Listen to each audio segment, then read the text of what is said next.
Ngono ya ngono, neng ya ojo ngono. Ojo kemantepen. Jadi mantep itu bagus, tapi kalau sudah kemantepen itu beda sudah. Jadi kalau sudah ada keberlebihannya, sesuatu yang semula baik bisa saja jadi tidak baik. Lakukan apa yang perlu dan tahan dirimu dari berlebihan.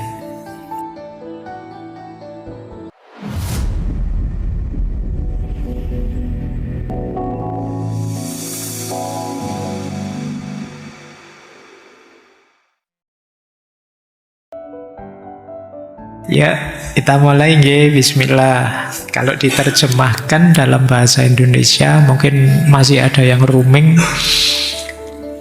Kayak ngono ya ngono, ning aja ngono itu begitu ya begitu.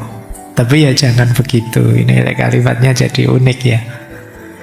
Di antara jalan untuk kita bahagia itu adalah tahu batas.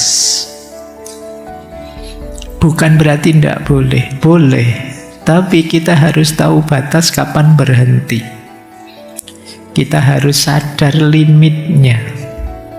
Seperti simbah saya tadi, belajar itu tidak jelek. Tapi begitu kita lupa batas, bisa saja yang semula itu bagus, utama, berbalik jadi mudorot untuk hidup kita. Tahu itu bagus, tapi kalau terlalu banyak tahu kadang-kadang tidak bagus. Ada loh hal-hal yang mending kita tidak tahu biar lebih tenang. Tapi begitu tahu, pikiran kita jadi overthinking kemana-mana, jadi ruwet, jadi gelisah. Mending tadi tidak tahu. Ya, dalam banyak hal ya ini. Ya ini kasuistik, tidak bisa dipukul rata. Makanya bijaksana itu penting. Bijaksana itu ngerti konteks. Jadi ya tidak semuanya dalil bisa dipakai untuk semua situasi. Oh, yang ini pasnya di situasi ini, yang itu pasnya di situasi ini. Saya khawatirnya dipukul rata misalnya, hidup ini ya harus ikhlas. Ya kan ikhlas, tapi kan ikhlas itu konteksnya kebaikan. Misalnya jangan, Pak saya kemarin bohong Pak, tapi saya ikhlas oh Pak bohongnya. Kan ini tidak iso, konteksnya beda. Ikhlas tidak bisa untuk kebohongan. Sama dengan ini. Jadi iya begitu sih. Ngono ya ngono, ning ya ojo ngono. Ayo kita pelajari pelan-pelan pitutur ini ya. Kita awali dari penggal pertamanya, yaitu ngono ya ngono, begitu ya begitu. Ngono ya ngono ini mengisyaratkan kita terima kok kamu seperti apa, kita terima kok situasinya begini, kita tidak menolak kenyataannya. Itu ngono ya ngono. Jadi ini penerimaan realitas. Kalau kalian bicara kalimat ini di depan orang, ngono ya ngono tapi ya ojo ngono, itu sebenarnya di awal itu kita menerima apa yang dia lakukan, apa yang dia katakan, dan itu sah-sah saja. Saya akui hakmu, saya akui cara pandangmu, saya akui perilakumu, boleh, memang sah kamu melakukan itu. Nah itu diterima awalnya, tidak dibantah kok. Jadi fase awal ini bagi saya ini fase penerimaan dan fase netral. Sebelum nanti kita kritisi karena ada kemungkinan batas yang dilanggar. Jadi tidak kok ujuk-ujuk langsung ditabrak gitu, enggak. Saya terima, ngono ya ngono. Jadi ini kalimat awal ini penting. Kenapa sih Pak kok enggak tiba-tiba ojo ngono? Jadi kan kalau tiba-tiba ojo ngono itu kita tolak 100% sekaligus dirinya. Tapi kan sebenarnya ada yang boleh, itu memang hakmu. Hanya saja kamu berlebihan. Kayak simbah saya tadi, boleh kok saya belajar bahkan bagus, tapi begitu berlebihan jadi masalah. Nah ini penggal pertama, maknanya penerimaan. Jadi tidak menolak. Aku akui hakmu, sah kamu melakukan itu. Tapi ning aja ngono. Ning aja ngono ini batasan etisnya. Jadi aja ngono itu menunjuk kamu sudah berlebihan. Ada hal buruk yang mungkin terjadi kalau kamu tidak berhenti. Jadi tindakan yang tadinya sah itu bisa jadi berlanjut jadi tidak etis lagi. Mungkin malah merugikan orang lain. Tidak pantas melakukan itu. Jadi contohnya kamu mau kaya boleh sih, tapi jangan dengan cara korupsi, dengan cara nipu. Jadi kaya itu hakmu, tidak apa-apa. Kalau kamu kerja keras bisa kaya, tidak apa-apa. Ingin pinter juga boleh.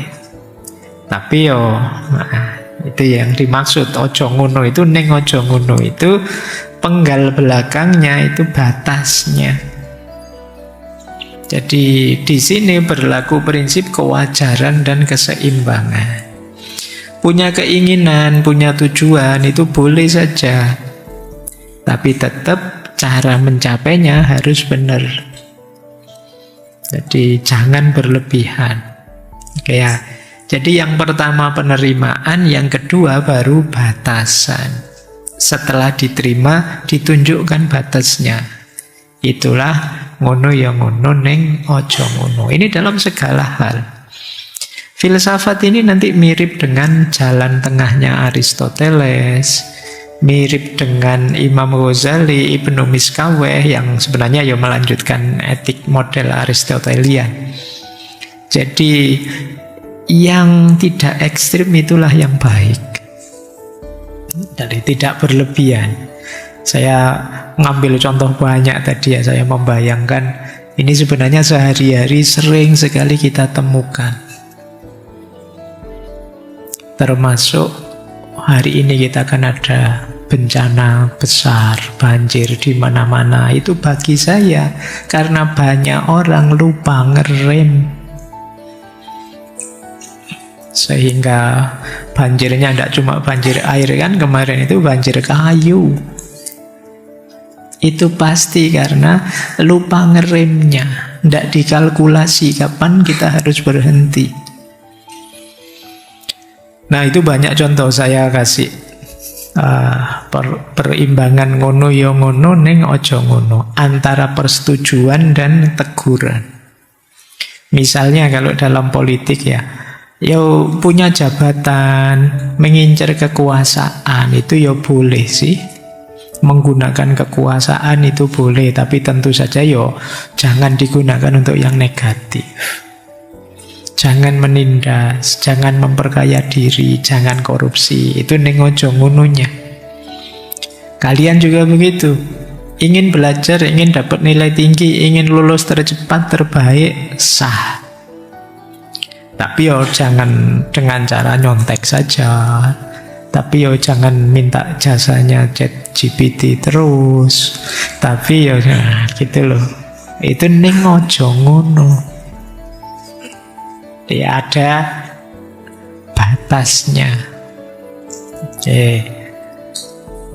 Hubungan asmara itu saya contohkan, bayangan saya ke situ. Yang terbayang kalian mesti minta contoh ini. Cinta suka seseorang tapi jangan nabrak norma dong. Jangan nabrak tatanan dong. Nah, Pak saya terlanjur jatuh cinta Pak. Iya, tapi kan kalau ke situ enggak boleh. Sudah punya pasangan dia.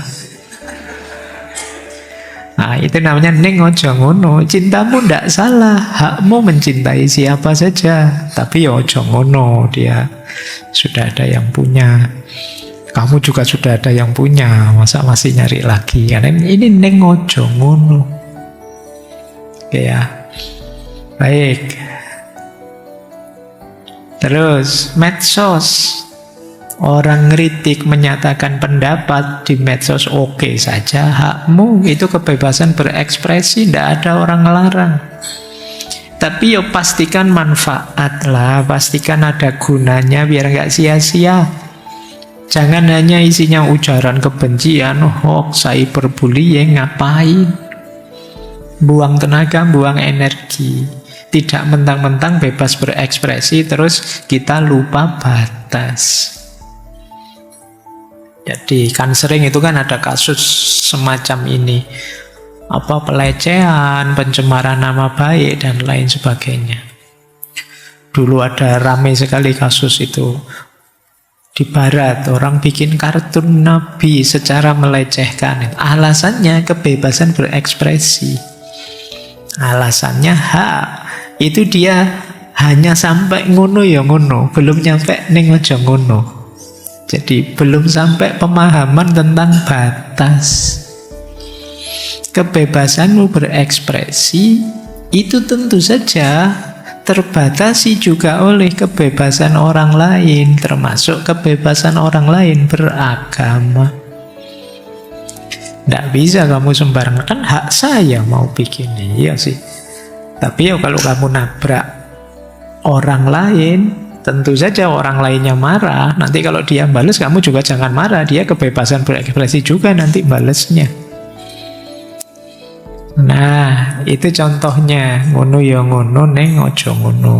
Termasuk saingan bisnis, gaya hidup tertentu. Jadi, iya sih, gaya itu hakmu. Tapi yo jangan sampai ganggu ketertiban orang lain. Pak, saya boleh nggak Pak ngaji pakai celana dalam saja? Kan hak saya. Kan itu iya sih, hakmu. Tapi yo selain menyusahkan orang lain, apa ndak masuk angin kamu di sini. Ini masjidnya banyak AC-nya sekarang. Ya, jadi iya, kamu bisa berkostum apa saja. Cuma kan ya neng ojo ngono. Gaya hidup yang manapun. Jadi neng ojo ngono. Jangan sampai ada mudorot dari yang baik-baik yang kamu lakukan. Ya, semoga sudah mulai tergambar maksudnya ngono ya ngono, neng ojo ngono. Mengapa begitu? Sekarang kita belajar filosofi di balik pitutur ngono ya ngono, neng ojo ngono. Yang pertama, mengapa sih lahir pitutur seperti tadi?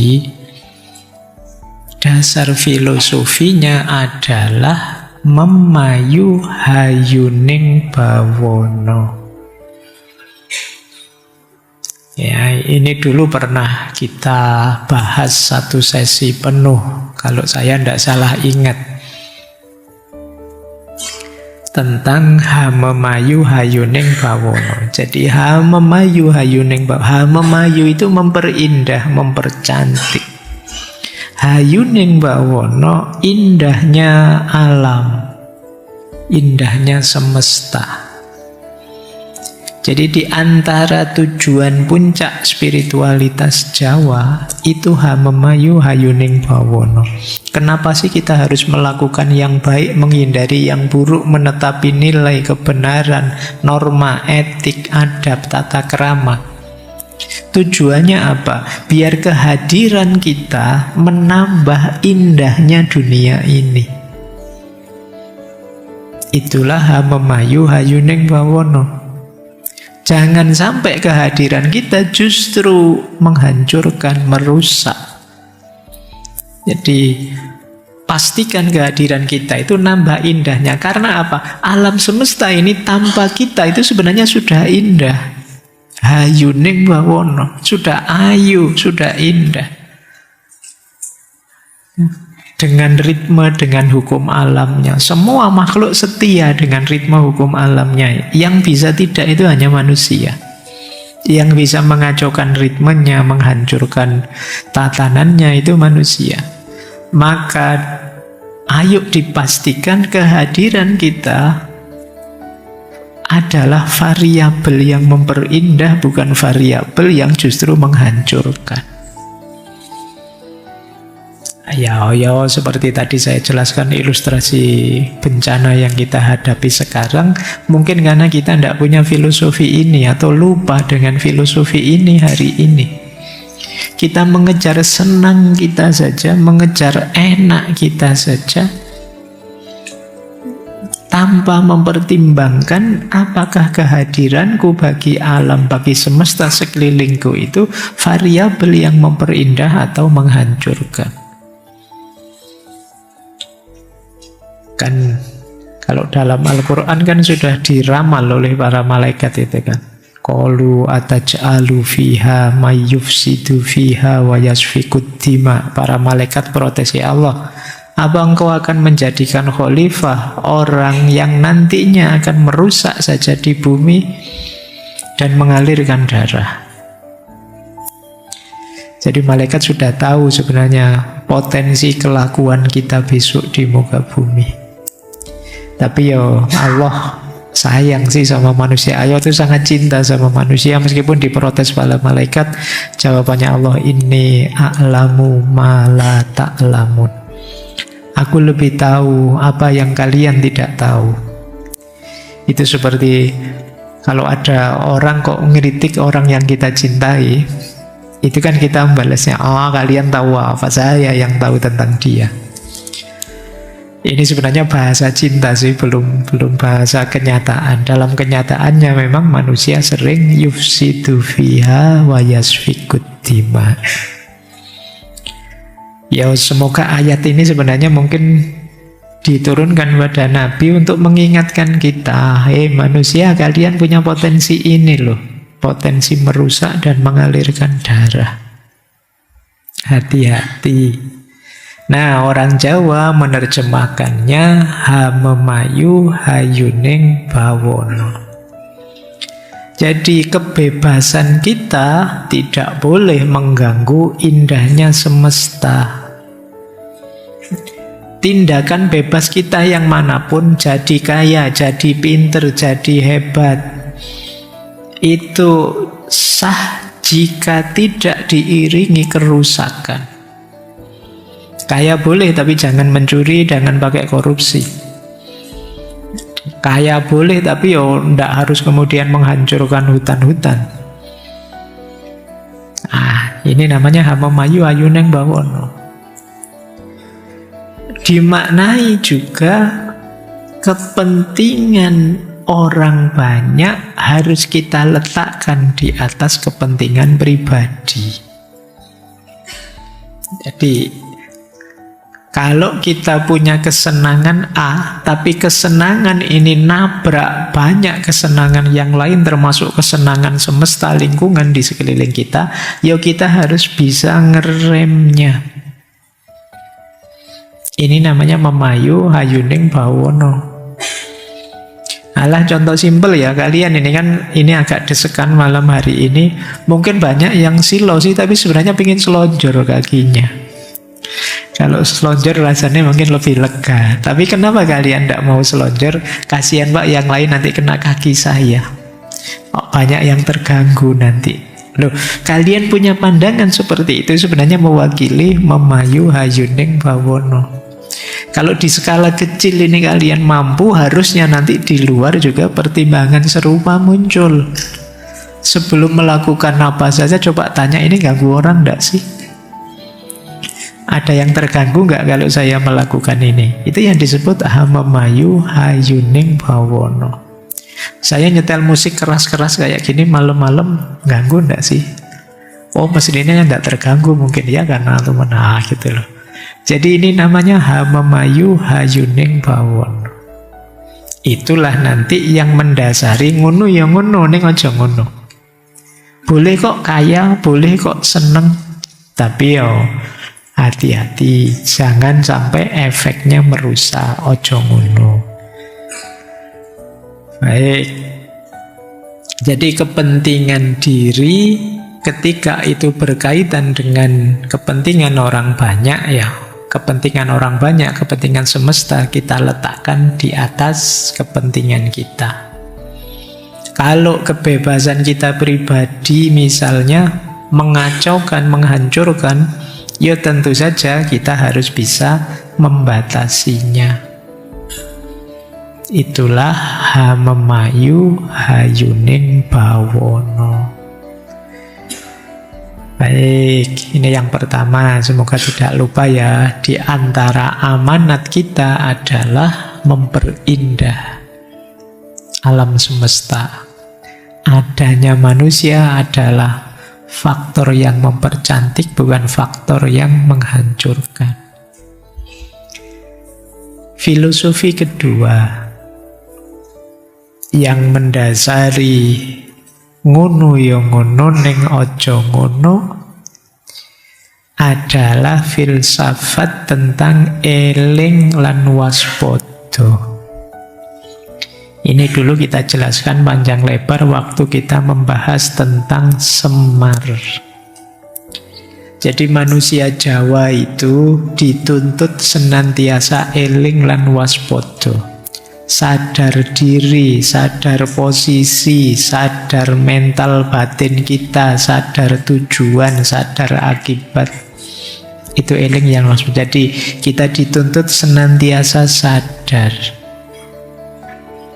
Eling itu ketika kita bisa menjaga diri tidak hanyut oleh nafsu dan emosi. Ini namanya eling. Misalnya kita sedang sangat marah misalnya, itu biasanya terus pikiran gelap.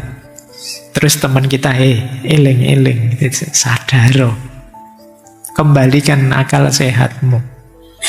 Itu namanya kemampuan eling. Orang yang eling itu biasanya terkendali hidupnya. Kalau waspada itu kita mampu menjaga diri ketika ada godaan, ada perubahan. Itu waspada, baik dari luar maupun dari dalam. Kok tiba-tiba muncul pikiran jelek? Itu kita bisa mengendalikannya. Ini tidak boleh mikir jelek ini namanya waspada. Atau dari luar ada teman ngajak jelek. Tidak boleh ini kayak gini ini. Ini namanya waspada. Orang kalau senantiasa eling lan waspada, tentu saja dia akan sadar batas. Sehingga mudah nanti menerapkan ngono ya ngono ning aja ngono. Jadi senantiasa sadar. Kayak saya kadang-kadang kalau ngomong panjang gitu tiba-tiba saya sadar, ini apa teman-teman paham yang saya omongkan? Terus direm. Sudahlah kalau tak perpanjang mungkin tambah ngantuk mereka. Ini kesadaran dari dalam. Atau ada godaan dari luar, distraksi apa gitu yang membuat perhatian kita teralih. Terus jadinya kita tidak waspada. Maka eling dan waspada jadi kuncinya hidup. Ya kalau diuraikan, eling lan waspada itu membuat kita senantiasa sadar, hati kita senantiasa hidup. Kita juga sadar kita tidak sendirian. Jadi kita ini berjaringan dengan orang lain. Kita juga berjaringan dengan alam semesta. Kita sadari kita ini saling terkait. Jangan dikira kalau alam hancur, kita baik-baik saja. Sekarang buktinya kelihatan. Waktu bencana. Jangan dikira kalau kamu hebat, tapi lingkunganmu tidak hebat, terus oke-oke saja. Orang di sekelilingmu itu berpengaruh padamu. Jadi kita ini berjaringan. Ayo kita sadari terus kondisi itu. Ini nanti yang membuat kita jadi ngerem. Sekali-sekali saya pingin agak jahat gitu, tapi enggak nanti. Gitu berpengaruh ke teman saya, mau tak prank ini teman saya.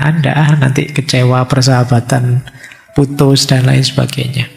Ini berarti kita senantiasa eling lan waspada. Yang pertama maknanya eling itu senantiasa sadar, waspada itu senantiasa awas, tidak lengah. Itulah nanti yang jadi rem ning aja ngono. Ini dasar filosofi kedua. Ada lagi dasar filosofi ketiga. Meskipun di situ tulisannya 2. Ya, tidak apa-apa ya. Itu kalau pakai kitab kuning itu tulisannya 2i 3, maksudnya 3. Ini tentang rasa. Rasa. Dulu juga kita satu sesi bahas rasa ya.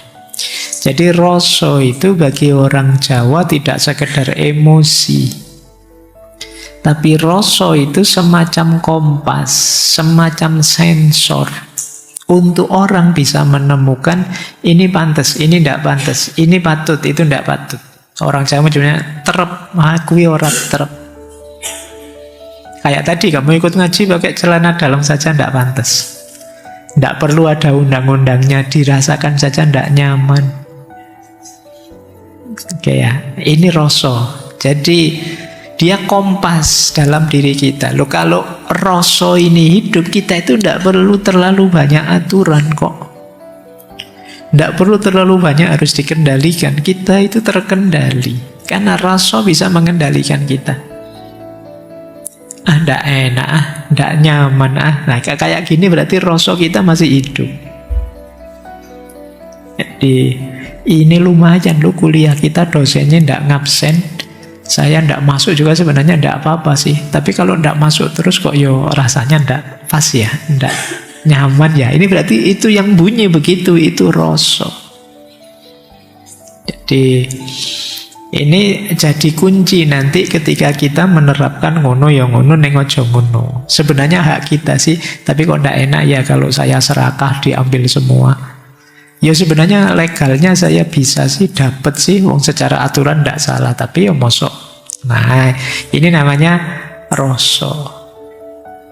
Jadi ketika rasa itu hidup, rem dalam diri kita juga hidup. Kita bisa, oh ini benar. Kalau ini kebablasan, ini terlalu berlebihan. Rasa itulah kalau dulu kita membahas guru sejati, rasa itulah nanti sumbernya guru sejati. Disinilah nanti berlaku kaidah pengalaman adalah guru yang paling tinggi. Pengalaman itu guru yang paling berpengaruh. Kenapa? Dari pengalaman itu antara lain selain pikiran kita dapat info, rasa kita hidup. Orang yang misalnya jarang bergaul, jarang berpengalaman, itu mungkin rasanya juga tidak terlalu hidup. Tidak sadar kalau ngomongnya sudah menyinggung orang. Tidak sadar kalau itu nyelekit sih, orang bisa marah kalau gitu. Dia tidak sadar, kita belum terasah pengalamannya. Gitu ya. Jadi tepo selironya kurang. Kenapa? Rasanya belum hidup. Alah Pak, kan yang ngomong saya misalnya, kalimat-kalimat dari saya sendiri, resikonya apa saya siap nanggung. Ngapain sih orang peduli amat dengan kata orang? Ini hubungannya dengan rasa. Kalau orang itu rasanya tinggi, tidak mungkin dia tidak peduli dengan pandangannya orang, dengan komentarnya orang. Itu mesti jadi bahan pertimbangannya. Meskipun belakangan kan kita sering bilang jangan terlalu mudah terpengaruh oleh komentarnya orang. Tapi orang yang rasanya hidup itu ya sulit untuk menerapkan itu. Wong kalian aja kalau bikin postingan apa terus ada orang ngeritik satu saja, kadang kan tidak bisa tidur kan. Aduh, kok ada yang kritik. Ini hubungannya dengan rasa. Padahal ya orang bolak-balik bilang enggak apa-apa. Itu yang komen juga iseng saja. Tapi ini rasa enggak bisa dibohongi. Jadi rasa itulah sebenarnya yang sering mengendalikan kita. Tapi kalau rasanya tumpul, itu berarti kendalinya juga tumpul. Tidak sadar kita menyakiti orang. Di tempat semestinya apa, kita malah melakukan apa. Tidak terp, tapi tidak sadar. Tidak pas, tapi tidak sadar. Itu rasa. Akal itu bisa menemukan yang benar, tapi rasa lebih canggih untuk menemukan yang tepat. Kalau pakai bahasa akal misalnya, wah ngaji filsafat ini ya harusnya jangan 2 jam lah, 4 jam lebih dalam itu. lebih detail, lebih paham, kan begitu. Itu akal yang bilang begitu. Katanya penting, katanya bagus, berarti kan harus panjang sesinya, tidak cuma jam 10, kita jam 12 ya gitu. Akal bilang begitu. Tapi begitu rasa masuk, ayo jangan begitu. Apa ya kuat, wong 2 jam saja bertarung mati-matian biar masih melek. Apalagi 4 jam misalnya. Wong 2 jam saja entah masuk entah tidak, apalagi 4 jam. Ini rasa yang maju. Jadi ini dasar filosofi yang ketiga. Jadi ngono ya ngono, ning aja ngono. Ning aja ngono itu dikendalikan oleh rasa, dikendalikan oleh eling lan waspada, dikendalikan oleh visi hamemayu hayuning bawono. Oke, kita lanjutkan. Nah, kita lihat negatifnya. Ini saya pakai istilah filosofi kebablasan. Karena memang lawannya terkendali itu kebablasan. Bablas. Ngono ya ngononya sudah benar sih, tapi ning ojo ngononya belum. Kita tidak tahu kapan harus berhenti. Itu namanya kebablasan. Nah, kebablasan itu ada beberapa makna. Apa sih filosofinya kebablasan itu? Yang pertama, filosofi kebablasan adalah pergeseran dari yang semula positif jadi negatif. Seperti saya bilang tadi, semula baik, tapi berlebihan atau kurang jadi negatif. Ini perbuatan ini boleh-boleh saja kok. Tapi dia gagal berhenti pada titik yang seharusnya. Akhirnya jadi negatif. Makan misalnya, itu saya kasih contoh paling gampang, makan. Makan itu kebutuhan, ngono ya ngono, boleh kok makan itu. Tapi yo ning ojo ngono, jangan berlebihan. Yo perut kita itu mungkin kuatnya 1 piring atau 2 piring lah. Kalau 3 piring berjuang, 4 piring, wah kita pontang-panting sudah. Bisa muntah kita. Harus tahu batas, sudah berhenti. Tidak mentang-mentang makanannya enak dan gratis terus angkara murka masuk makan sebanyak-banyaknya. Hasilnya apa? Sakit pasti kita. Hari ini kan banyak itu orang sakit karena lupa berhenti. Mentang-mentang seneng gorengan terus menunya. Mentang-mentang suka yang manis-manis terus minumnya. Lupa berhentinya kapan. Tidak seimbang akhirnya gizinya terus sakit. Nah itu karena lupa. Ngono ya ngono, ning ojo ngono. Kita harus tahu kapan berhentinya. Jadi geser dari yang semula positif jadi negatif. Kerja keras itu kewajiban, tapi kerja tanpa henti itu kebablasan. Belajar itu mulia, tapi belajar tidak tahu waktu, tidak tahu kapan berhenti, bencana. Makanya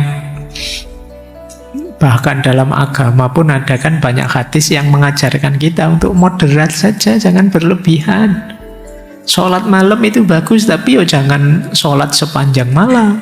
Tidak sehat, harus ada tidurnya, nanti bangun baru sholat malam. Puasa itu bagus, tapi jangan tiap hari puasa. Bukan dilarang, tapi kan seperti di hadisnya Nabi itu. Saya saja Nabi, tapi saya ya puasa, ya buka puasa. Yang manusiawi saja, sesuai batas-batas kemanusiaan. Karena kalau tidak, bablas. Dari positif jadi negatif. Kebablasan. Jadi bablas di sini berlebihan ya, bukan kayak iklan itu wes bablas. Ini bukan itu. Jadi ini sesuatu yang sudah berlebihan, tidak pada tempatnya lagi. Yang semula harusnya positif jadi negatif. Ini filosofi kebablasan yang pertama. Filosofi kebablasan yang kedua, ketika orang melanggar batas rasa tadi. Orang tidak bisa empatik, tidak bisa menghargai rasanya orang lain. Nah, ini terjadi kebablasan. Melanggar tata krama, tidak peduli yang dirasakan orang, itu bablas sudah. Dengan alasan hakku, dengan alasan ini kan milikku, dengan alasan saya biasanya begitu. Itu yang sering kita lakukan kan itu. Kan memang sudah biasanya begitu, Pak. Kenapa sekarang kok dianggap mengganggu?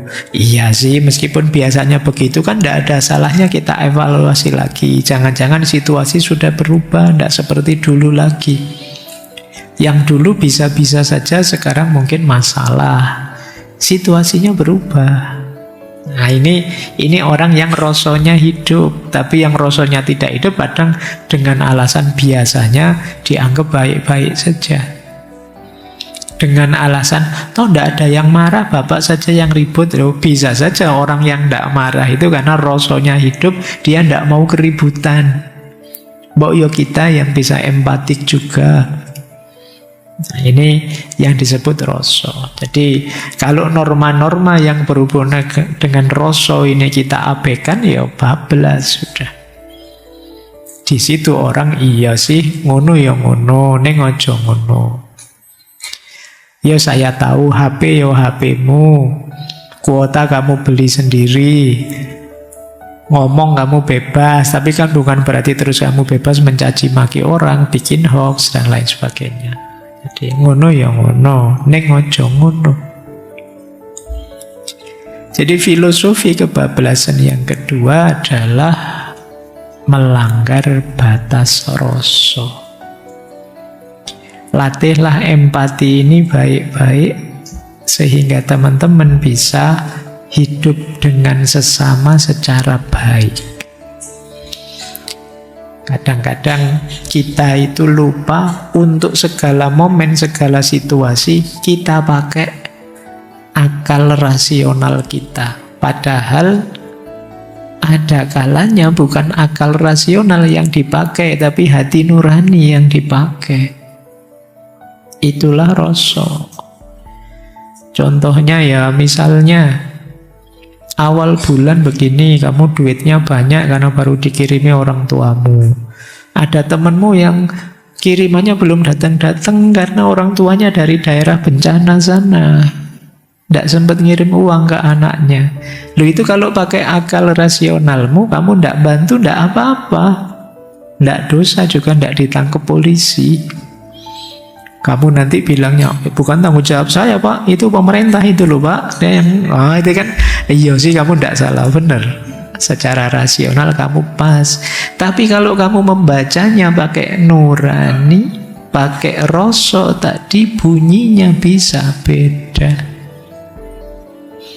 Iya ya, apa salahnya sih saya sisihkan sedikit, toh ya tidak mengurangi kenikmatanku sehari-hari, wong cuma sedikit saja. Nah, ini nurani. Jadi tidak sekedar kalkulasi untung rugi pakai akal, tapi daya empatiknya hidup. Empatik itu kan sering didefinisikan transposisi. Jadi transposisi ketika kita bisa memposisikan diri kita di posisi orang lain. Iya ya, temanku itu baru prihatin karena mengalami kesedihan ini. Kesedihan itu seandainya saya yang di posisi dia mestinya juga sesedih itu. Nah, ini transposisi namanya. Kita bisa memposisikan diri di posisinya orang lain. Orang yang tidak bisa empatik itu kesulitan melakukan ini. Pokoknya segalanya diukur hanya dari dirinya. Kalau saya sukanya musik rock yang keras-keras, yang volumenya full, berarti orang lain juga begitu. Ini tidak bisa berempati, ngukurnya hanya dirinya. Jangan salahkan saya sukanya sound horror kok misalnya. Iya, saya tahu kamu suka. Tapi kan ngukurnya tidak hanya aku suka atau tidak, orang lain terganggu atau tidak. Itu kan juga harus jadi ukuran. Jadi ini yang disebut rasa tadi. Makanya di Jawa itu kan ada peribahasa juga, kita itu dituntut untuk bisa rumangsa dan tidak sebaliknya, rumangsa bisa. Jadi kita bisa menghidupkan rasa, menghidupkan rumangsa tadi. Tidak sekedar merasa bisa, rumangsa bisa. Yo, rumangsa bisa berarti orang yang sombong. Bisa merasa, bisa rumangsa itu orang yang empatik. Karena memang di Jawa itu kebersamaan dan kerukunan itu jadi nilai yang tinggi. Kadang-kadang kita hidup sulit tidak apa-apa, asal tetap kompak, tetap bersama dan rukun. Makanya sampai ada mangan ora mangan, yang penting kumpul. Itu karena nilai kebersamaan dan kerukunan sosial itu levelnya tinggi kalau di Jawa. Nah, mungkin kalian tertawa mendengar peribahasa mangan ora mangan kumpul itu karena sekarang bagimu kan kumpul gak kumpul yang penting mangan. Jadi kita mulai egois mencari kesenangan pribadi kita masing-masing. Jadi kalau kumpul-kumpul makan saya jadi berkurang, mending sendiri saja makannya utuh. Itu kan sekarang kita begitu. Kalau dulu sebaliknya, ada banyak ya dimakan banyak bersama-sama, ada sedikit pun dimakan bersama-sama sedikit-sedikit. Jadi mentalnya seperti itu. Meskipun nanti kalian kadang kan yo ngeyel, Anda Pak tetap saya meskipun tidak kumpul yang penting makan. Padahal sebenarnya kalau dipikir lebih dalam kebersamaan itu lebih mudah kita menata diri kita, meningkatkan well-being, kesejahteraan dengan berbagai strategi. Karena manusia itu makhluk sosial kok. Kalau sudah kumpul kita bisa saling membantu. Bagaimana? Jadi tidak makan pasti bisa makan lah. Makanya terus peribahasanya mangan ora mangan, yang penting kumpul. Nilai kebersamaan dihargai tinggi. Itulah rasa. Yang ketiga, filsafat kebablasan. Yang ketiga, kapan kebablasan terjadi? Ketika eling lan waspodonya hilang. Orang jadi lupa diri, tenggelam dalam nafsunya atau kersonya. Dia gagal mengendalikan hawa nafsunya. Akhirnya apa? Ya kalau orang dikendalikan nafsu, tidak mungkin dia sadar batas. Karena nafsu itu menuntut dipenuhi sepenuhnya. Bahkan kadang-kadang ingin terus-terusan dapat, lupa berhenti. Di Al-Quran kan disebut itu alhaakumut takasur. Orang itu kalau sudah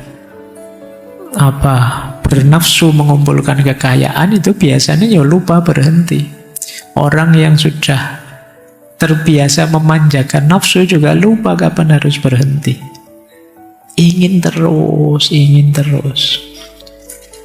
Tidak eling lan waspodo. Jangankan kebaikan untuk orang lain, kebaikan untuk dirinya sendiri juga kadang lupa.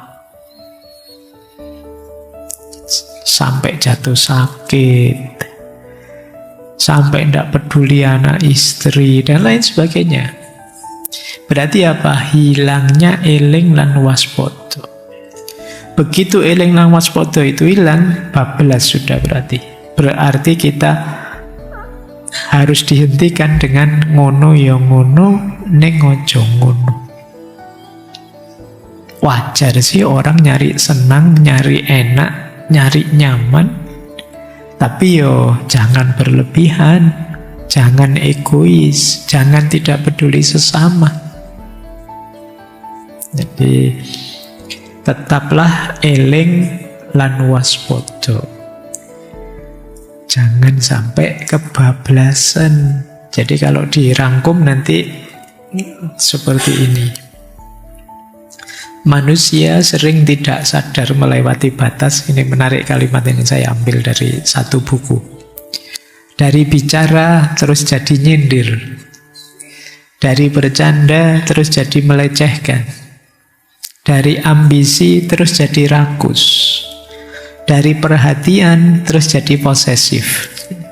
Ini perhatikan pasangan ini ya. Kadang-kadang kita lupa berhentinya. Bicara wajar saja, haknya tiap orang bicara. Tapi kalau sudah mulai nyindir-nyindir, hati-hati. Sinis-sinis, hati-hati. Siapa tahu kita menzolimi orang secara tidak sengaja. Bercanda boleh, tapi hati-hati jatuhnya membullying, melecehkan. Karena bercanda itu kan yang ada di pikiran kita bagaimana caranya lucu. Itu saja kan ambisi kita. Kadang-kadang kita yang ngarang-ngarang, kadang-kadang kita juga menertawakan orang yang paling gampang, melecehkan orang itu. Hati-hati kalau sudah masuk ke melecehkan, sudah bablas.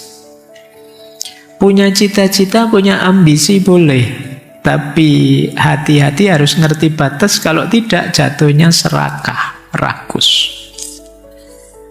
Kata Mahatma Gandhi dulu waktu kita membahas ekologi, alam semesta ini bisa memenuhi kebutuhan semua manusia kapanpun dan dimanapun dan berapapun.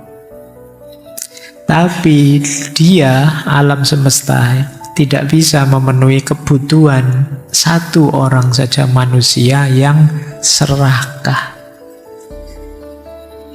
Jadi kalau sudah serakah itu sudah rakus, tidak tahu kapan berhenti. Tentang apa saja, bisa tentang harta, bahkan bisa juga tentang hal-hal yang baik. Misalnya, mungkin kalau mahasiswa itu sering yang membaca males, tapi download rajin. Ya kan, apa wae di download itu kan, tapi ya ndak ono sing diwaca. Download. Ada PDF-nya nggak? Itu kayak sering gitu ya. Mau disuruh beli buku nyari PDF-nya. Itu pun kadang dapat PDF-nya juga tidak dibaca. Tapi ditawari PDF lagi, senang lagi. Ayo, mana yang lain? Tidak ada yang dibaca satu pun. Ini serakah sih, semangatnya having bukan becoming. Kamu pengen dapat. Tidak, efeknya ke dirimu juga kecil. Ini namanya serakah. Jadi makanya kata Imam Ghazali, bahkan ilmu pun tidak boleh serakah, harus ngerti pasnya. Yang oleh Imam Ghazali disebut hikmah. Kurang ilmu tidak boleh, kurang ilmu berarti bodoh. Berlebihan dalam ilmu, kata dia, ya tidak hikmah. Berlebihan dalam ilmu itu berarti ada banyak informasi pengetahuan yang tidak ada gunanya. Masuk di kepalamu, tapi gunanya buat apa tidak tahu. Segala informasi ada di sini. Artis siapa yang baru ketangkap selingkuh, artis siapa itu ono kabeh. Buat apa kamu tidak tahu? Ini berarti apa? Iya sih, kamu orang yang berilmu, tahu banyak, tapi tidak hikmah.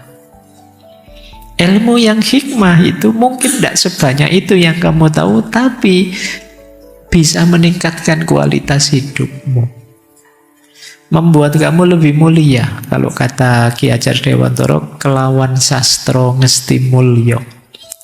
Harusnya orang Indonesia itu mencapai kemuliaannya dengan sastra. Sastra itu dengan ilmu. Kalau ingin mengejar kejayaan bangsa ini, jalurnya ilmu, bukan politik, bukan ekonomi juga. Adanya di kualitas manusianya. Kualitas manusia itu yang garap pendidikan, ilmu. Maka kelawan sastro ngesti mulya. Cari ilmu yang pas, yang cocok, yang sesuai. Dan jangan serakah, tapi levelnya harus hikmah. Nah, kalau sudah mulai seperti itu, dari ambisi jadi rakus. Yang terakhir itu dari perhatian jadi posesif. Ini jaraknya agak dekat ya. Perhatian itu bagus, tapi kalau sudah posesif mengekang, memenjara orang, negatif. Jadi yo ngono ning aja ngono. Perhatian ya perhatian, tapi yo jangan jadi posesif gitu dong. Cinta yo cinta, tapi mbok jangan seketat itu sama pasanganmu, jangan nah, ini ngono yo ngono ning aja ngono. Nah, kalau sudah kita sadar, jangan-jangan saya sudah nyindir orang ini, jangan-jangan saya menyakiti orang, jangan-jangan saya sudah rakus ini, jangan-jangan saya sudah posesif. Itulah alarm halus dari dalam dirimu. Kalau sudah sadar itu, wis cukup, ojo diterusno, wis meh kebablasan. Jadi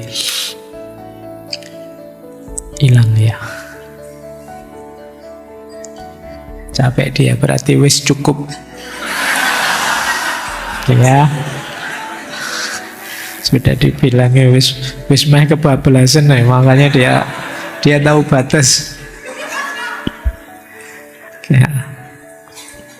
Yuk. Oke, ini laptop saja tahu batas. Masa kalian tidak? Sudah cukup, jangan diteruskan. Sudah hampir melampaui batas.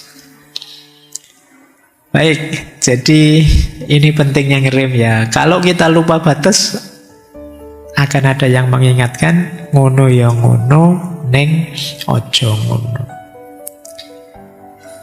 Ya, kita belajar lagi.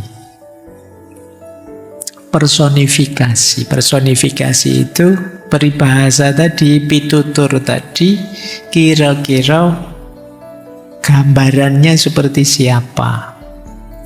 Kalau dalam wayang itu mungkin ngono ya ngono ning aja ngono, itu pas menggambarkan sosok seorang Semar. Jangan lupa kalau dalam cerita wayang, Semar ini dewa tertinggi yang punya kekuatan luar biasa. Kalau dia mau, tidak ada yang bisa melawan dia.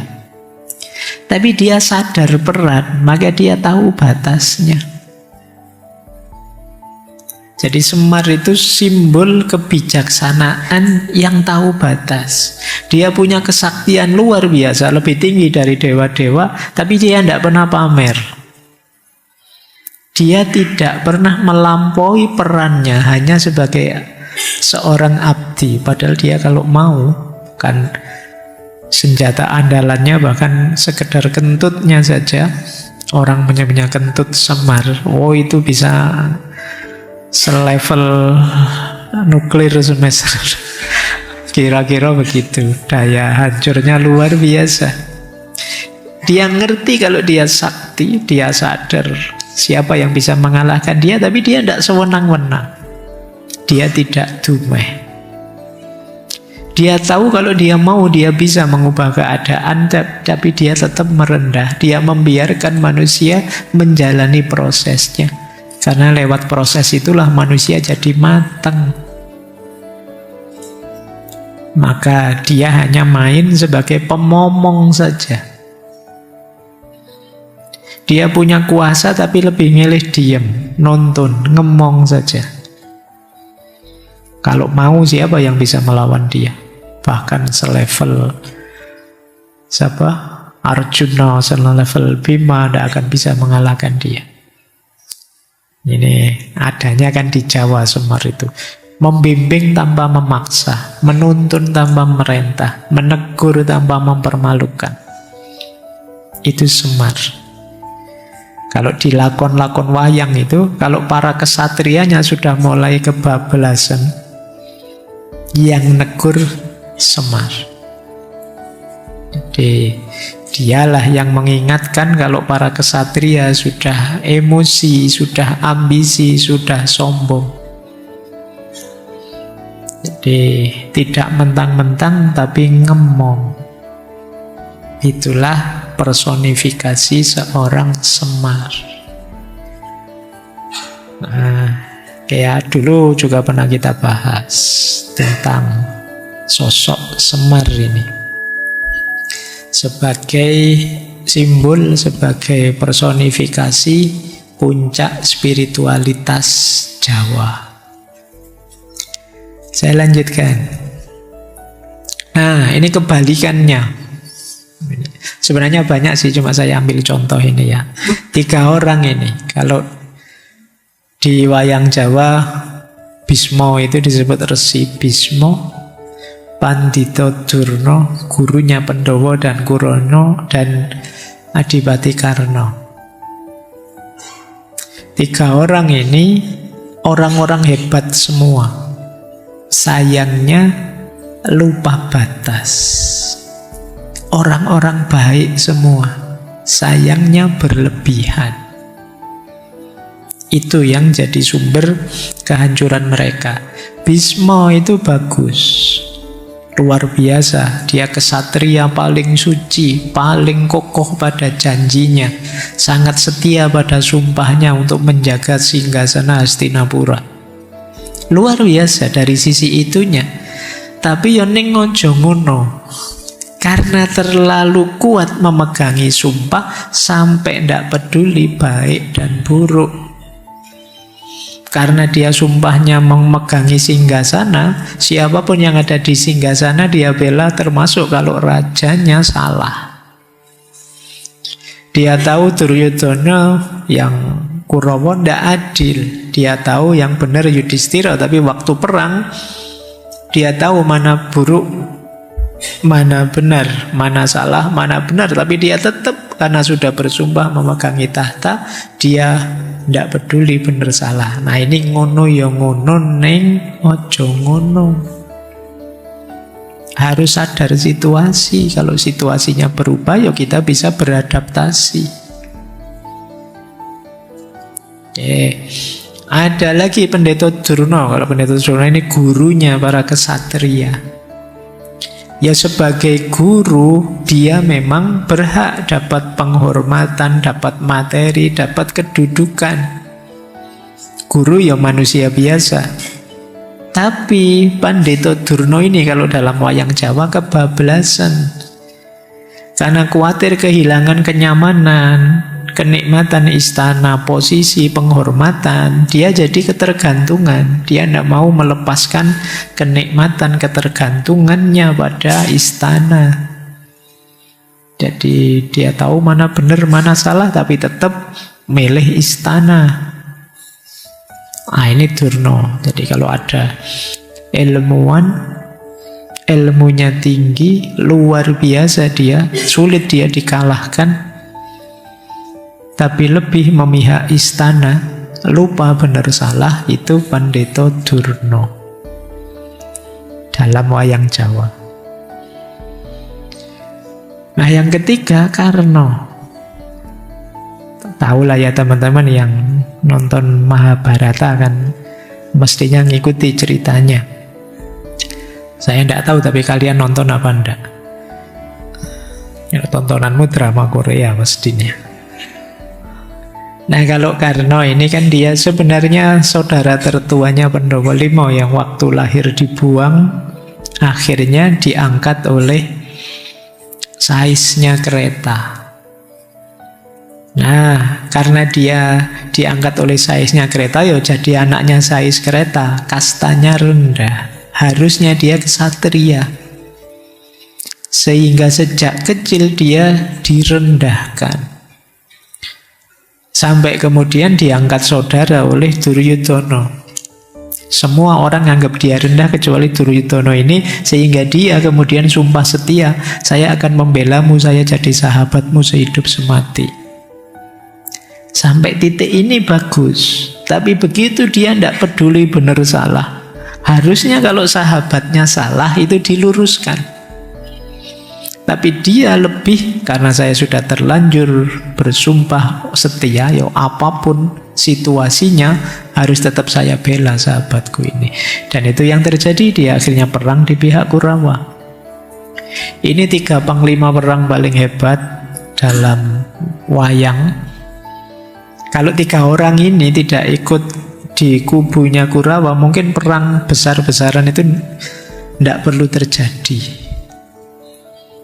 karena tidak akan imbang kekuatannya. Tapi begitu tiga ini ada di pihak Kurawa, ya Duryudana jadi percaya diri.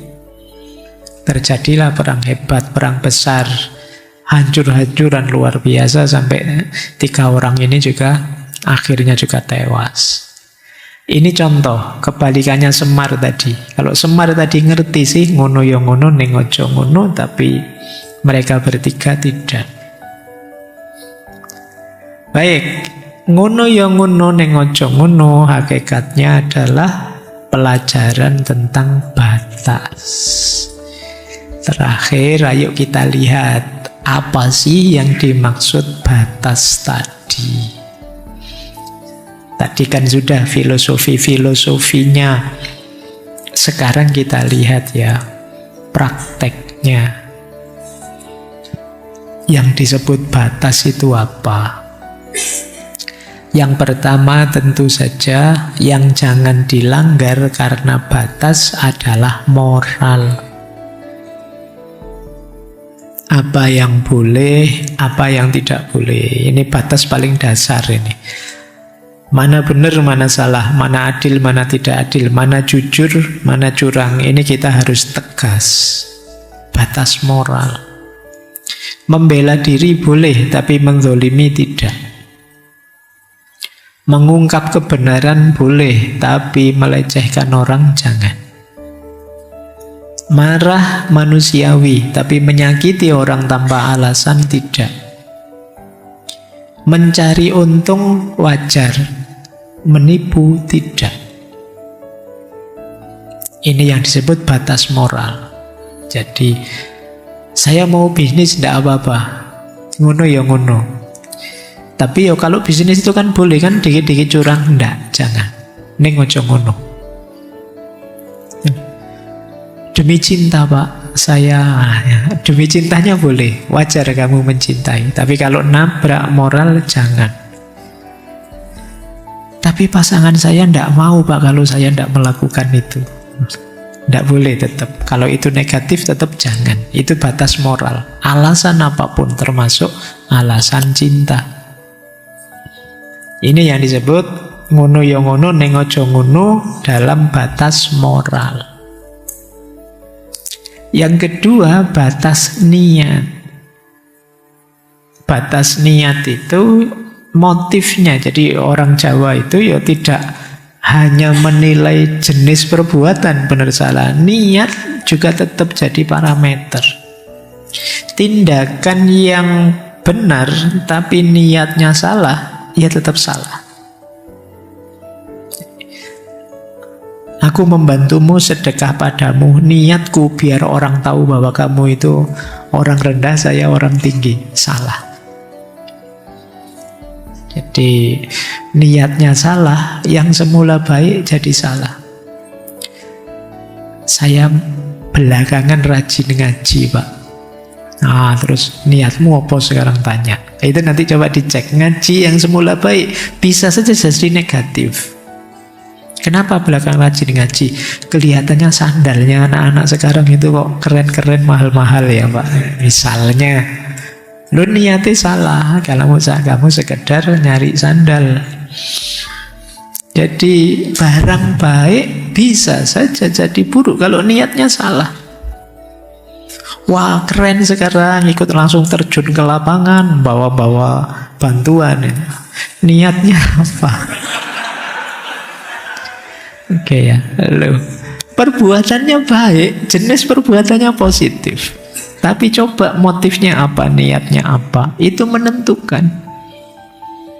Jadi niat juga jadi batas.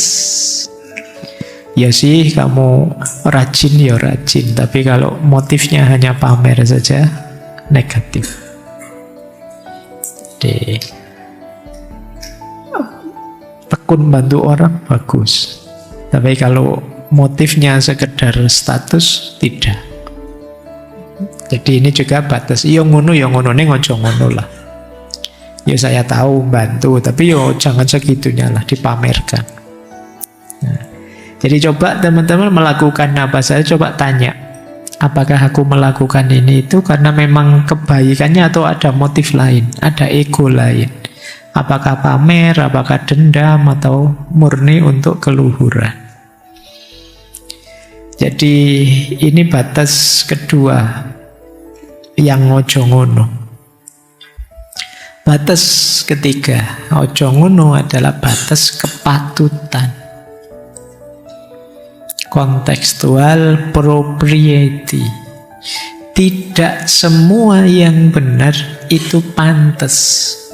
Ada waktu, ada ruang, ada cara yang menentukan patut tidaknya. Contohnya, menegur itu benar. Kalau ada teman salah ditegur, bagus. Tapi tidak pantas kalau di depan umum. Nah, ini kepantesan. Tertawa boleh, tapi kalau pas layatan, nah, orang berduka cita kamu ketawa terbahak-bahak. Nah, bukan berarti ketawa itu salah atau dilarang. Tempatnya ndak pas. Ngono ya ngono, ning ojo ngono. Oke ya. Sikat gigi itu sehat, tapi jangan tengah-tengah ngaji gini kamu suwe ikatan gigi gitu ya. Ya ndak pada tempatnya tuh. Yo sana ke kamar mandi dulu kalau mau sikat gigi. Itulah ngono ya ngono, ning ojo ngono. Berdebat boleh, tapi kalau ini sedang orang mau gegeran, mau pukul-pukulan, kamu ajak debat, ya tambah rame nanti. Jadi tidak sekedar gimana benarnya, tapi juga bagaimana patutnya, bagaimana pantasnya. Itu kepatutan. Nanti kepatutan itu dilengkapi dengan kewajaran. Wajaran itu keluwihan. Ini lawak temannya bablas tadi, pasangannya bablas. Segala sesuatu ya harus pas. Ini batas kewajaran. Jadi ada kepatutan, ada kewajaran. Kalau patut itu nanti banyak berhubungan dengan rasa tadi. Kalau wajar itu berhubungan dengan ukuran, pas atau tidak pasnya. Kerja keras boleh, tapi jangan lupa kesehatan. Nah, ini pas. Mencintai boleh, tapi jangan sampai lupa diri. Bercanda boleh, tapi jangan saling menyakiti. Ini namanya batas kewajaran. Kepatutan itu lebih kualitas, kalau kewajaran itu kuantitas. Jadi kalau ada orang berlebihan secara kuantitas, ya ngono ning ojo ngono. Kayak ngingetin orang tadi, tapi di depan umum itu bisa jadi yang diingatkan malah tidak sadar, malah marah. Kesalahannya tidak dikoreksi, yang terjadi malah nambah masalah. Kemudian ada lagi sadar batas relasional, hubungan kita dengan orang lain. Jadi tindakan itu tidak hanya tentang aku, tapi juga tentang kita bersama. Batas relasional berarti kita melakukan apa saja atau mengatakan apa saja, ayo dipertimbangkan juga perasaan orang lain. Unggah-ungguh struktur sosial, hubungan emosional, dampak jangka panjang, itu juga harus diukur. Perasaan orang lain, misalnya kalau saya ngomong kayak gini, jangan-jangan temanku tidak berkenan, karena saya tahu ini sensitif untuk dia. Nah, ini empatik tadi. Atau struktur sosial itu posisiku apa, posisinya dia apa, maka cara mengingatkannya bagaimana. Ini namanya struktur. Hubungan emosional itu ya kadang ini saudara, ini teman, ini orang lain, ini kerabat jauh, orang yang tidak kenal sama sekali, itu nanti tidak sama caranya. Juga dampak jangka panjangnya. Kalau saya ingatkan sekarang, dampaknya apa? Kalau saya undur seminggu lagi, kira-kira lebih bahaya atau kemungkinan dia sadar sendiri dan sebagainya. Ini namanya dampak jangka panjang. Intinya, sudut pandang orang lain, posisi orang lain juga kita pertimbangkan. Tidak sekedar ego kita. Jadi tidak sekedar tentang aku, tapi juga tentang kita. Ini minuman saya sudah mau habis. Teman saya sejak tadi nggak dapat jatah minum. Enaknya gimana ya? Itu mempertimbangkan yang lain. Saya mau ngambil lagi, tapi teman saya nggak dapat gelas, nggak dapat jatah. Kasihan ya, kayak gini. Saya ambillah, nanti saya bagi 2 misalnya. Nah, kayak gini mempertimbangkan hadirnya orang lain. Ya tentu saja Jawa tidak seperti Sartre ya. Kalau di Sartre itu orang lain adalah neraka misalnya. Tidak, kalau di Jawa orang lain itu sumber harmoni. Jadi tanpa orang lain kita tidak akan bisa jadi diri kita. Kita itu awalnya dibentuk di tengah masyarakat, berarti oleh orang lain, yang pada saatnya diharapkan juga berkontribusi untuk masyarakat. Terus ada batas dampak atau konsekuensi. Ini tadi ya, diukur. Apa tindakanku nambah masalah enggak? Merusak kerukunan enggak? Nambah tentrem apa nambah kacau? Jagat kecil tetap adem apa jadi rame? Ini juga jadi pertimbangan. Jadi harus diukur. Ini nanti hasilnya ngono ya ngono, ning ojo ngono. Iya sih, ngeritik yang ngeritik, tapi coba deh dicek dampaknya. Jangan sampai yang dikritik hal yang kecil saja, tapi dampaknya kerusakan yang lebih besar daripada hal yang dikritik. Nah, ini ngitung dampak atau konsekuensi. Baik, batas relasional dan batas dampak. Masih ada lagi batas tindakan. Kalau di Jawa diperhitungkan juga batas wibawa dan martabat. Jangan sampai menjatuhkan jati diri dan nilai seseorang. Menegur bawahan boleh, tapi tidak boleh merendahkan. Mengkritik orang tua bisa sih, tapi ya bahasanya diatur. Bukan berarti tidak boleh. Boleh, tapi yo gaya bahasanya beda. Berdebat boleh sih, tapi tetap sopan. Ini yang disebut batas wibawa, batas martabat. Kenapa disebut batas martabat? Karena kalau kita nabrak ini, yang turun martabat kita sendiri. Kita ngeritik. Kritiknya benar, tapi terus tidak peduli sopan santun. Loh, itu yang drop itu kita. Orang melihat kita jadi tidak respect. Ini yang disebut batas wibawa dan martabat. Mungkin kita protes, Pak, kebenaran itu kan harus diperjuangkan sampai titik darah penghabisan, Pak. Dengan iya, tapi kan juga harus strategis. Jadi tidak asal nabrak. Ngeritik pun ada strateginya. Menyadarkan orang ada caranya. Jangan sampai kita lupa batas ini, yang terjadi sebaliknya. Sadarnya yang kita kritik tidak muncul, konfliknya yang mengedepan. Ini yang harus jadi pertimbangan. Jadi tidak sekedar kita mengibarkan bendera kebenaran kita, tapi juga ngajak yang lain secara lebih positif, lebih persuasif. Kemudian masih ada namanya batas spiritual, batas spiritualitas. Kalau ini menarik, tanyakan hatimu, itu batas spiritualitas. Nyaman tidak?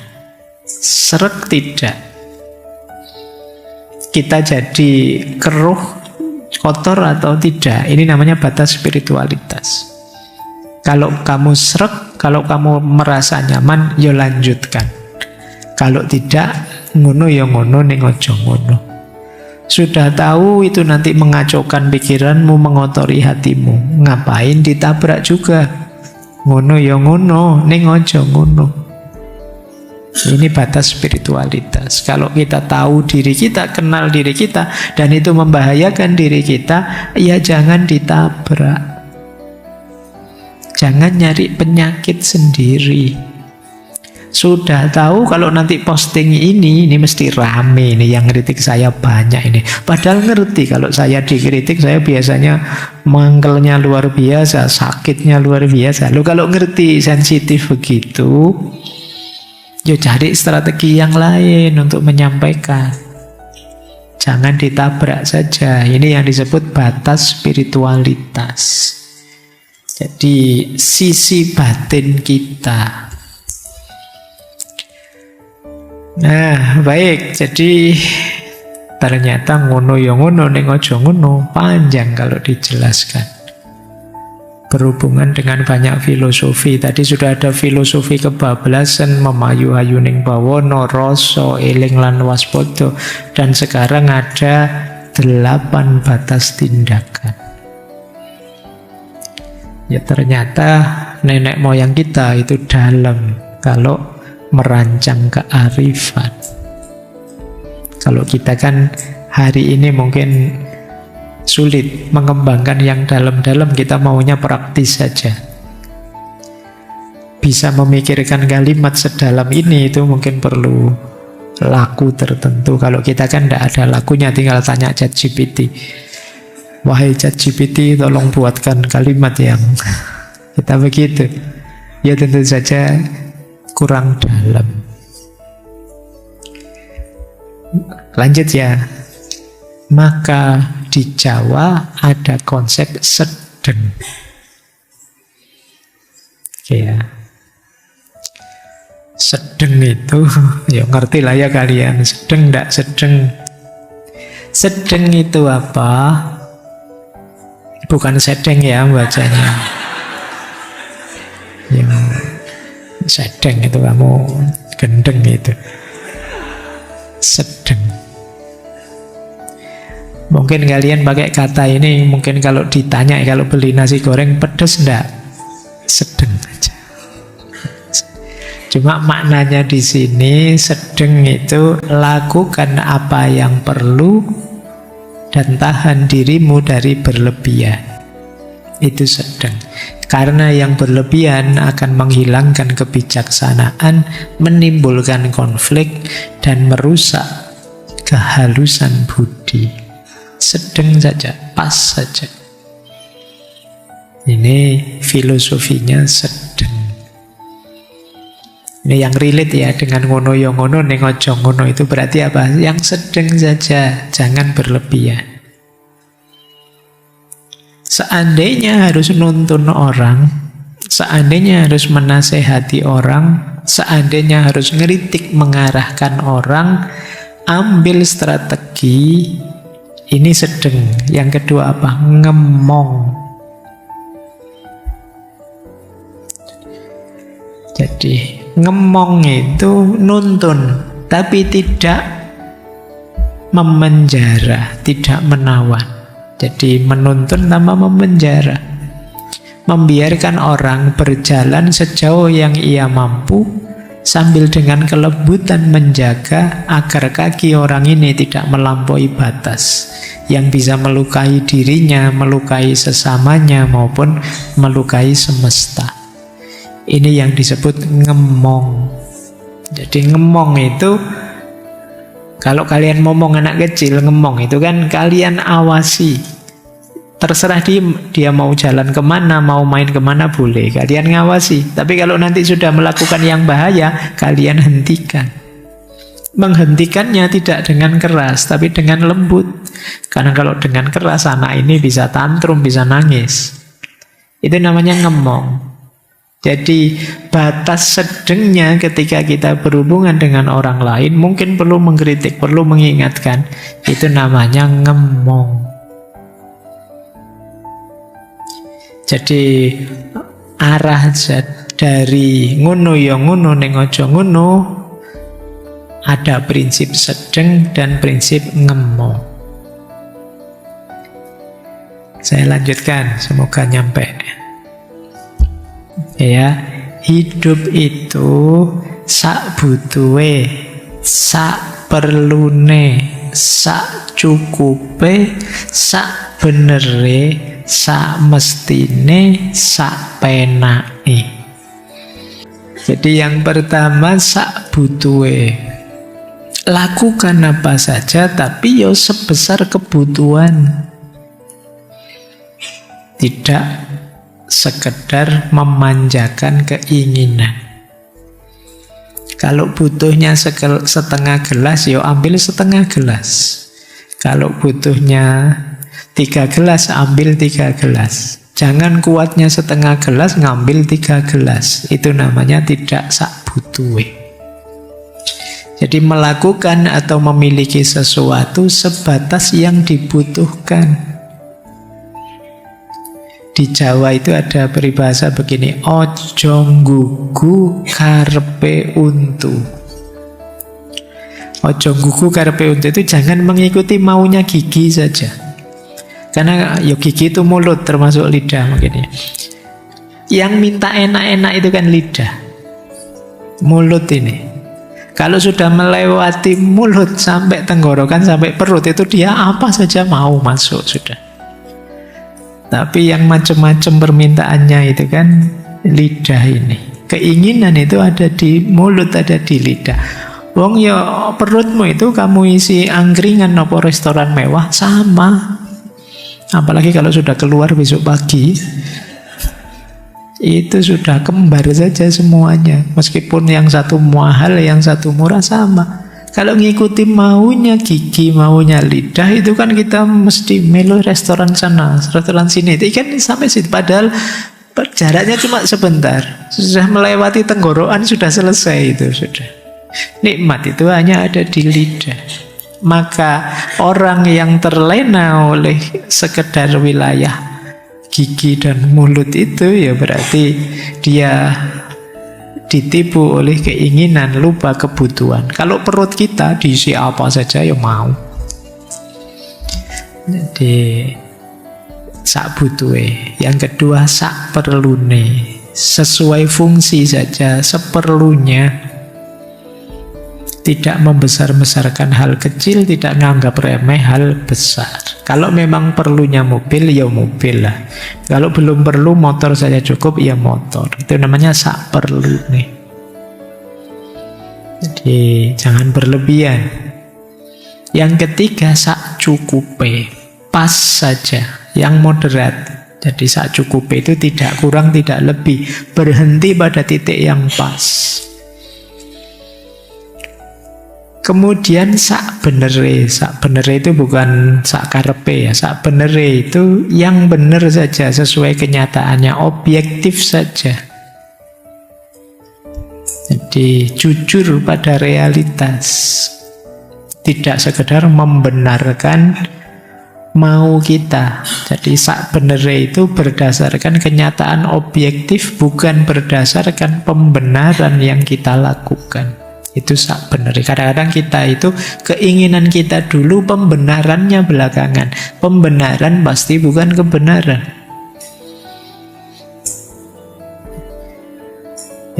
Kadang-kadang kan kalian minta ke orang tua begitu, Pak, di sini Pak, kalau ndak bawa mobil kuliah itu kurang maksimal. Itu kamu bohong sama orang tua begitu. Itu namanya tidak sak bener. Wah, kalau di Jogja Pak 5 juta enggak cukup Pak 1 bulan misalnya. Kita temanmu padahal cuma dikirimi orang tuanya 1 juta, ya cukup saja. Kamu enggak cukup, kamu enggak sebenarnya, dan tidak secukupnya, tidak seperlunya, tidak sebutuhnya. Kemudian sak mestine. Sak mestine itu sewajarnya saja. Ini tadi kategori sewajarnya, sepantasnya, sesuai tempatnya, waktunya, orangnya, suasananya, semestinya saja. Jangan aneh-aneh misalnya. Sak mestine saja. Ada orang yang nikah sampai menghabiskan biaya MM-an, ndak sak mestine. Wong nikah itu gratis juga bisa. Kalian tinggal datang ke AUA. Nah, nanti di sana diajari tepuk sakinah itu, lo kan itu gratis dan gembira kamu di sana, itu paling enggak itu bisa latihan tepuk itu. Jadi semestinya sewajarnya sajalah. Kita batasi setiap tindakan. Ini tempatnya gimana, waktunya gimana, ruangnya cocok apa enggak, suasananya cocok apa gimana, dan sebagainya. Makanya kalau ada yang tanya, Pak Faiz kalau pas ngaji kok enggak pakai kopiah, apa pakai jubah, apa pakai atut, pakai yang wow gitu. Ya jawab saya sak mestinya saja. Wong yang saya hadapi ya kayak gini-gini ini. Nanti kalau saya pakai jubah kamu ngerin. Wah, ngerin mesti. Enggak. Rencananya karena memang ngobrol, ini bukan pengajian. Sak mestine. Kemudian yang keenam, sak penai. Sak penai itu bukan suka-suka ya, tapi maksudnya senyamanmu. Tidak dilakukan dengan terpaksa, tidak memaksa diri, juga tidak cuek. Senyamannya saja. Nyamanmu bagaimana? Jangan melakukan yang tidak nyaman, nanti kamu tersiksa. Peduli sama orang, tidak peduli sama dirinya sendiri juga jangan. Ambil nyamannya. Yang sering merepotkan hidup ini adalah keinginan yang tidak terkendali, yang tidak seharusnya, tidak seperlunya, secukupnya, sebenarnya, semestinya. Kalau kita bisa ngambil 6 rumus ini, insya Allah hidup jauh lebih nyaman, lebih bahagia. Baik, jadi teman-teman, ngono ya ngono, ning aja ngono berarti biarkan hati bergerak sebagaimana angin, tapi jangan biarkan dia menjadi badai yang merusak sunyinya orang lain. Boleh kamu begitu, tapi tahu batas. Senang-senanglah menikmati hidup, tapi jangan sampai senang-senangmu membuahkan kesedihan, kesulitan dalam hidupnya orang lain. Kejahatan tumbuh bukan dari absennya pikiran, tapi dari manusia yang lupa bahwa segala sesuatu ada ukuran. Ya, disimpulkan sejak awal tadi, orang yang lupa batas adalah orang yang abai ukuran, baik di level batin maupun lahir, baik kuantitas maupun kualitas. Seperti saya bilang tadi, kurang ya jelek, lebih juga jelek. Keutamaan itu ada di paradigma pas. Dipaskan saja akan membahagiakan.